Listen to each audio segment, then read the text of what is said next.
You know, if you'd told me 2 years ago that I'd be standing in a courtroom fighting off a rogue HOA and a woman with a wine glass and a God complex, I'd have laughed in your face and offered you a seat on my porch. But life's got a way of handing you the script and saying, here, try not to choke on your own popcorn. And let me tell you, this one had it all: trespassing, fake maps, lawsuits, backstabbing, and a twist that made even my attorney snort his coffee out his nose. Let me start where it really hit the fan, because this wasn't some slow burn family drama. No, sir. It exploded like someone dropped a match in a barrel of lighter fluid. I was out near the ridge minding my own business, fixing a sign that had lost the will to live when my phone went off. Number I didn't know, but something in my gut said, pick up. I should have listened to my gut more over the years. Turns out it's the only part of me that's never tried to take a piece of my land. Mr. Bishop, you own the land by Diamondback Lake, right? The voice was tight, anxious. Turns out it was Lacey, one of my cabin renters. She says, you should probably get down here. There's a situation. By situation, she meant a full-blown circus RVS tents. Kids running wild music, blasting the smell of grilled meat mixing with the smoke of illegal bonfires. All of it smack in the middle of the lakefront I'd spent years protecting, repairing, keeping wild. By the time I pulled up, the chaos was visible from the hill. 40 people minimum. Tents everywhere. Coolers, dogs, sparklers like the 4th of July threw up on my property. And right in the middle, Queen Bee in her zero-gravity throne was Karen Stiller. I'd met her before at a meeting, type of woman who wears pearls to a trail cleanup and thinks her HOA badge means she's a park ranger. She grins at me, says, we're just enjoying the community, Randall. Lovely spot you've got here. I look at her, look at the sign behind her that clearly says, no camping, no fires by permit only. She shrugs, sips her wine. It's a communal resource, she says. Public access. Colorado Code, look it up. Lady, please. My grandfather dug that lake with his own hands. Every tree, every dock, every chunk of dirt private, paid for with deeds and maps to prove it. You're trespassing, I tell her flat out. She laughs like I just told her her hair was out of place. You can't gatekeep nature, she says. We had a vote. We approved the Campout budget's itinerary. I didn't let her finish. I started filming. You've got 5 minutes to start packing, I said. Otherwise, I call the sheriff. She rolls her eyes, but 20 minutes later, 2 deputies are writing tickets. HOA gets a $2,000 fine for trespassing. Karen gets hit for violating the fire code. Whole Campout scatters like someone kicked over an anthill. But as she leaves, Karen leans out her window and says, you'll regret this. You think you're bigger than the community. And I just stand there watching her SUV bounce down the road thinking, well, this ought to be good. 2 weeks pass. I fix the shoreline, refund the renters, and just as the world feels right again, I get a letter under my gate, gold seal, thick paper. Whispering Pines, HOA is suing me. The list of complaints reads like a bad sitcom: denying community heritage, causing psychological harm, suppression of family tradition. They want $100 grand and permanent access to my land. At first, I almost laugh. Then I call my attorney, Hank. Now, Hank is an old-school mountain lawyer guy, smells like pine tar and bad coffee, and he's meaner than a rattlesnake with a toothache when it comes to land rights. He reads the suit, snorts, and says, they'll fold. These HOA folks always do. But then we see a new shiny map, the HOA included in their filing, showing a made-up community easement covering my whole damn lake. And suddenly it wasn't funny anymore. So we dig in. I've got old deeds, permits, hand-drawn maps from before most of these people even lived here. But while we're lining up paperwork, Karen and her crew are running a PR blitz.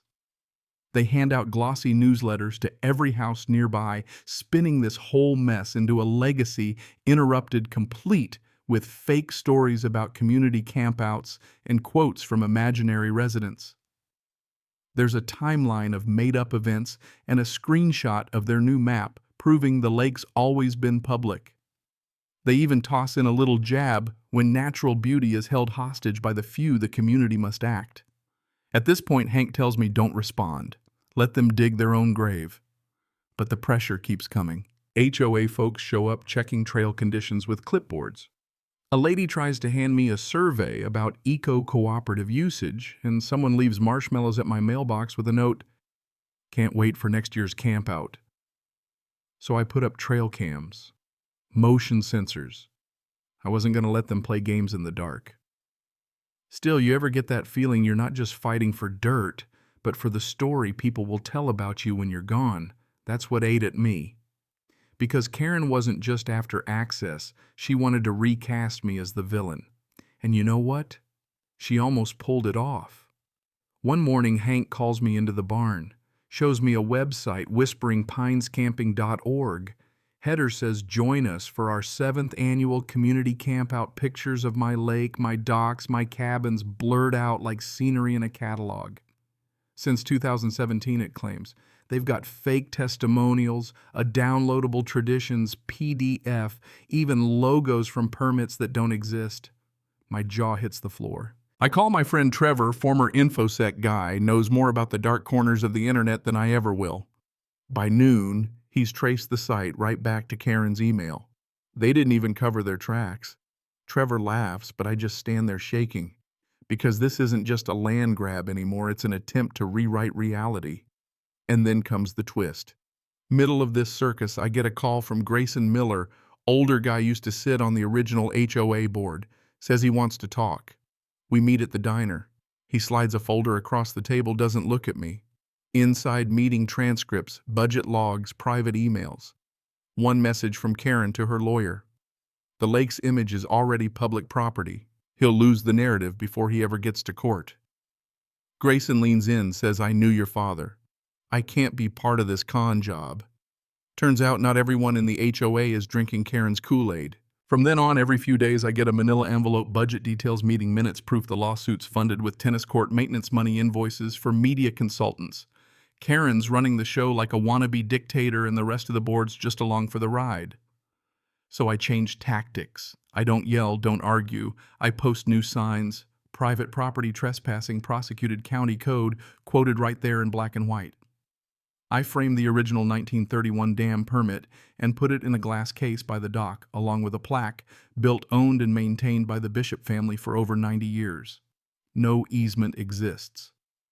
Next to it, I put up rotating quotes from Colorado Civil Code, dry but heavy as an axe. Suddenly, the nature walks stop. No more clipboard surveys. Karen tries to fight back, puts up a sign of her own QR code to the fake website. I post the server logs next to it, showing it was her email behind the site. The QR code vanishes in 2 days. But Karen, she's not finished. She pushes the board to hire a land use consultant to prepare for an eminent domain push. One morning, I get a letter from the county planning board, polite language about potential public benefit zones. Bureaucrats speak for "we might take your land." Hank blows his top. She's going to try to win through the county. That's when I realize this is a wildfire now and the air is holding its breath. So I go public. Not on Facebook, not with some whiny plea. I bring in Phil, a retired journalist with a chip on his shoulder and a nose for blood. I show him everything: fake websites, doctor-read maps, budget logs, trail cam footage. He publishes the whole story on his blog and podcast, The Lake That Wasn't Theirs. Local news picks it up, then state, then national. Suddenly, Karen Incorporated is a trending topic.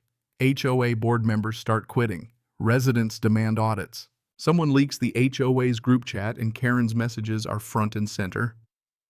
Let him sue. We'll outlast him. Except now everyone's watching. County backs off the eminent domain talk.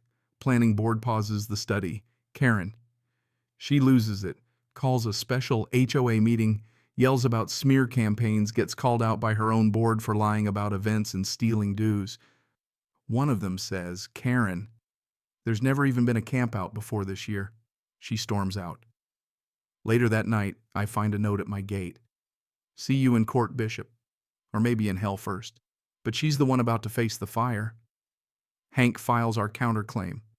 We've got everything: fake website, doctor-read maps, Grayson's whistleblower folder, Phil's reporting. Best part, that fake easement map the HOA used.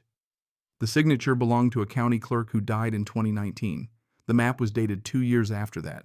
Forensics proved it was doctored. PDF logs show Karen as the last editor. Hank files a motion with the DA for document fraud. The judge calls a hearing. Karen walks in alone, suit wrinkled, folders in hand. Tries to argue community tradition, but the evidence shreds her like wet tissue. One sanctioned picnic ever approved by me. No history of shared use.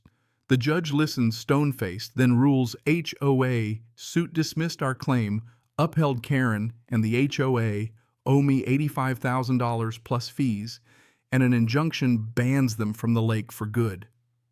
Best part, the DA launches a criminal probe into Karen's fake documents and misuse of funds.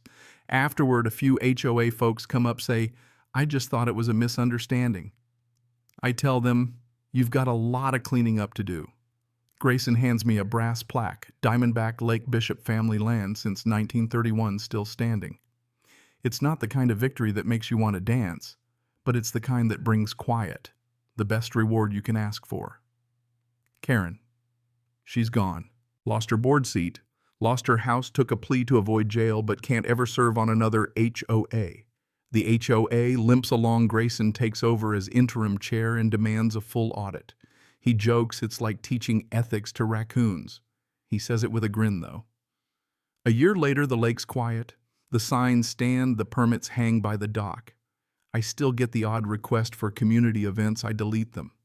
Sometimes on a clear morning, I walk the shoreline, drink my gritty coffee, and watch the sun catch on water that's nobody's but mine.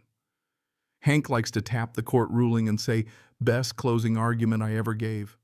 We laugh. I wonder if I should print it on a t-shirt. Here's what I learned, not from books, not from lawyers, but from fighting for something worth more than just money. People love to talk about community, but sometimes what they really want is control. And if you let them, they'll rewrite history right under your nose. The law can be slow, but it has teeth if you give it something to bite. Most important lesson: some things aren't meant for everyone. Some places just need to be left wild, left alone to breathe. So what do you think? Where's the line between community and control? When does for the greater good become just another excuse for taking what isn't yours? I'd love to hear your stories, your own run-ins with power, with HOAs, with the slow burn of justice. Drop your thoughts below, share your experience, because in the end, the only thing scarier than losing your land is letting someone else tell your story for you.